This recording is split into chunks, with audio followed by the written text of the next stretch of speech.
Okay, good morning guys. We are on one of our Sunday morning drives going up to Genting, going to Bodong Jaya lah, and I'm in the new Volkswagen Passat Elegance. Yeah. Please repeat. Cancel. Cancel.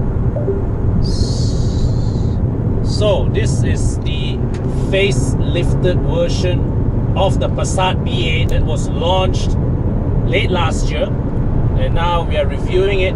At present, Volkswagen is only selling one version of this, and it is the 2.0 TSI here, priced at just below 190,000 ringgit. Now, the outputs wise, in terms of outputs wise, right, this new Passat 2.0 TSI actually makes less power than the previous Passat 2.0 TSI, than the pre-facelift model. So a lot of people are asking why did Volkswagen reduce the power of the Passat 2.0? Actually, truth is, this Passat is more of this 2-liter version is more of a replacement of the 1.8 than it is of the 2-liter model. Because you see, the thing is that German car makers, right, when they position their cars, they look more at outputs rather than just pure engine capacity. So this one at about 190 horsepower, yeah, so it replaces the old 1.8, which is a bit of a waste actually, because I thought the 1.8 was a rather good engine. It was a very up-to-date engine, and you know, it had pretty advanced tech. So for that engine to be removed from the lineup that quickly, that is a bit of a waste, right? That engine was pretty good, pretty punchy, good fuel economy, and yeah. But still, when it comes to Volkswagen engines, we all know they are always good for fabulous performance, as well as very good fuel efficiency. This one, I expect it to be no different. In fact, the trip computer right now beats 9 liters per 100 kilometers, which is absolutely fantastic. Okay, so right now I'm already halfway up Gotong, and I have to say that this car, in terms of its dynamic capability, it is competent. The handling is competent. You do feel its size somewhat as you chuck it around the bends. So this car is obviously still built for highway cruising rather than back road bashing.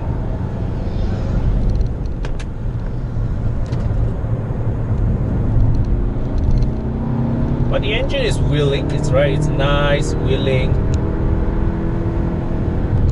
I mean, if you are coming from the previous 211 PS 2.0 TSI, then yes, you will find this slightly lacking on the performance front. But by and large, I think you're pretty alright for the demands of this segment.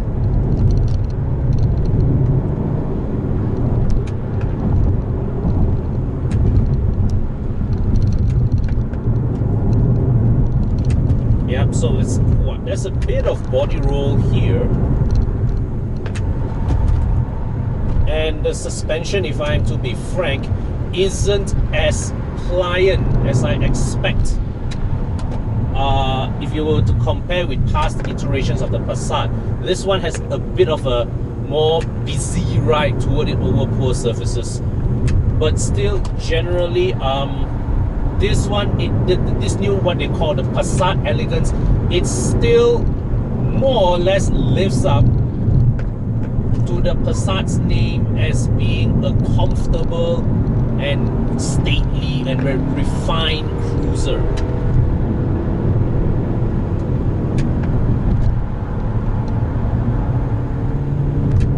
Yeah, the body control is tiny, but it's not outright sporty. It's never meant to be. The Passat, despite its turbocharged performance, was never meant to be an outright sporty car. But if you need to get anywhere in a hurry, then it is still a very, very competent machine.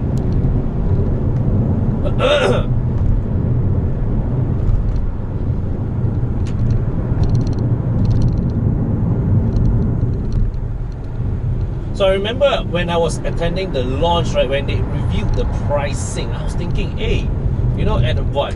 Below 190,000 ringgit for what is on offer, the price, the performance, interior build quality. I mean, yeah, there's still there are a lot of you guys with question marks on the durability and reliability, right? But I mean, overall, in terms of what they offer, the kit that they pack in this car, the performance that they offer in this car, even though not as punchy as the O211 PS 2.0. The overall package is fantastic value for money, and especially now you consider that the Camry is also in this price bracket. The Honda Accord now with the 1.5 liter turbo engine that, yeah, it's more powerful, right? But it is still what, 185 to 195,000 ringgit depending on which variant you pick.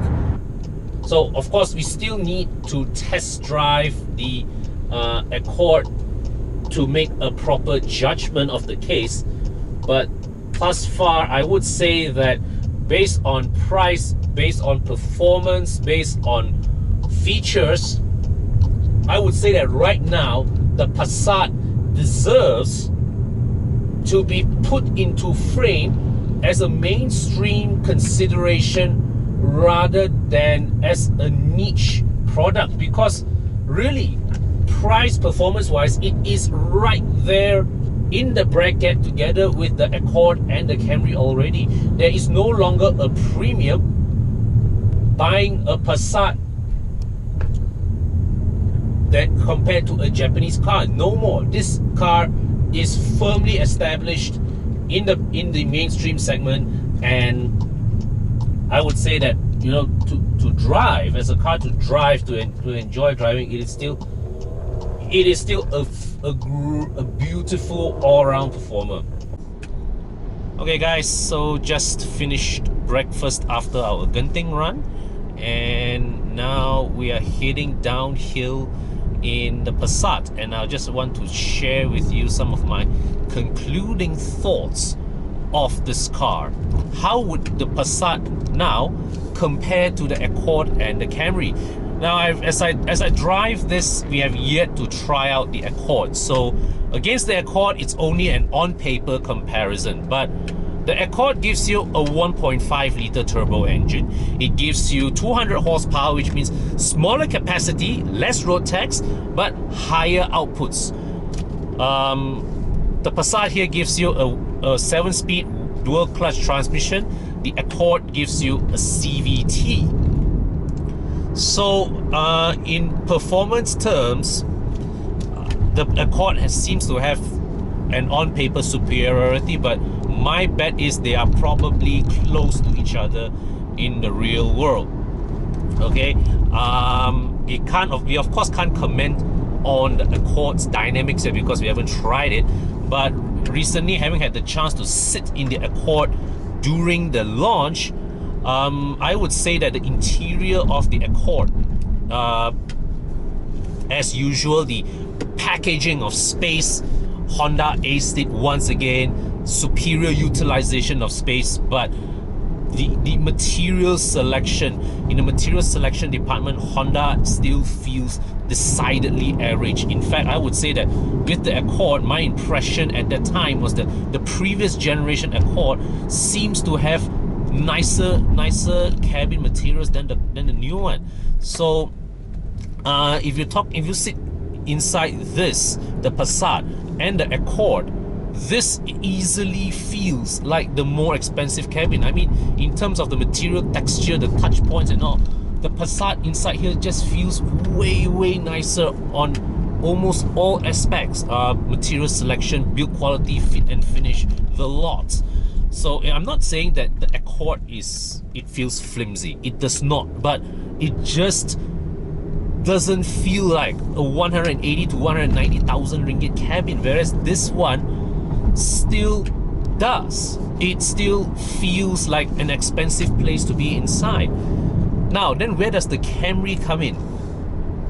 I think if you look at the interior, Camry versus the Passat, I would still take the Passat. All right, against the Accord, the Camry, once again, utilization of space not as good as the Accord, but better than the Accord. So if you talk about utilization of space in this segment, the Accord does it better than both the Camry and the Passat. But in terms of cabin ambience, I would say the Passat is the nicest feeling cabin inside, followed by the Camry, followed by the Accord. Driving performance, now this is where the Camry really struggles. The 2.5 liter engine gives you enough. All right, it's for day-to-day driving, city driving, urban driving. It's a very smooth, very refined powertrain, and best of all, it's proven. So you know that being a Toyota, it's not going to give you problems ever. It's a powertrain that is built to last, and it has the track record to back it up.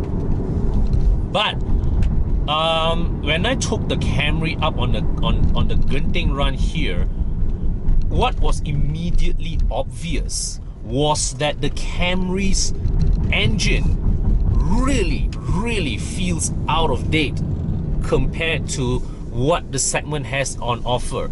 I mean, it does, the way the engine sounds, the way the engine behaves, the way the transmission reacts, it all feels like the calibration dates back from 5 years ago. It does not have the kind of intuitive feel that we expect from the very best cars in the segment. And quite easily, between the Camry and the Passat here, there is no question that the Passat here has the superior powertrain and transmission combination. Of course, we can't talk about reliability and durability yet, but in terms of, you know, driving and the driving enjoyment that is on offer, this is the far nicer engine and gearbox combo to wheel. Where the Camry surpasses the Passat, this is something that would surprise some of you guys a bit. The Camry handles better than the Passat. Absolutely handles better than the Passat, and I'm not even saying it with a hint of irony. You see, the thing is, the secret lies in the fact that the new Camry with its TNGA platform, rear double wishbone suspension, I'm telling you guys, that makes a difference. It makes an absolute difference. When you corner the Camry, or even the Corolla for that matter, or even the CHR, you get the distinct feeling of the rear actually sitting in, all right, and giving you that the heel to dig in and push you into the line. So whereas here the Passat here gives you, yeah, it gives you tidy body control, all right, you can still you know, push it around bends with a fair degree of enthusiasm, with good rhythm, but really, right, when it comes to flowing around the bends, the Camry will really surprise you.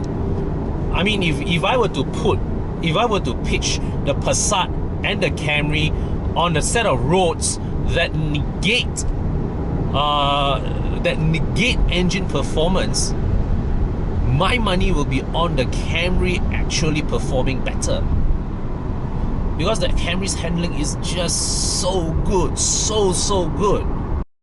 Now, where the Passat does lack a little compared to its rivals is in the area of advanced safety, where it misses out on auto braking, a feature that its Japanese rivals are no longer too stingy to give.